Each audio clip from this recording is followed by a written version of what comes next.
Le château en flammes aux éditions de la Marmotte, de quoi ça parle?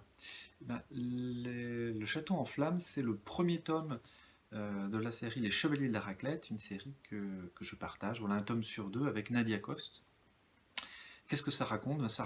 Raconte six gamins voilà, qui ont entre 12 et 14 ans et qui se retrouvent mensuellement autour d'un appareil à raclette car leurs parents sont amis et eux-mêmes partagent soit une même école, soit des activités qui font qu'ils se sont rencontrés. Et puis un jour, ils vont trouver par hasard dans le sous-sol de chez l'un d'eux un portail qui leur permet de voyager avec l'aide d'un petit cube qui ressemble à un dé en pierre, qui leur permet de voyager à travers l'espace et le temps.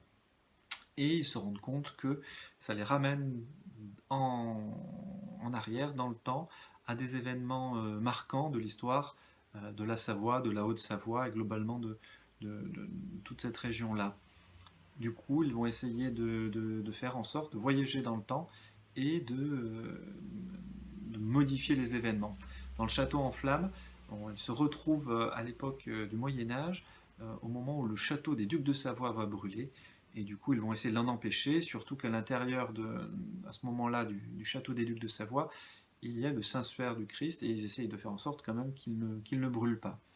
Voilà, mais ils se rendent compte qu'il y a des choses étranges, qu'il y a peut-être des dangers qu'ils n'avaient pas envisagés et qui s'opposent à ce qu'ils tentent voilà, d'empêcher les catastrophes du passé.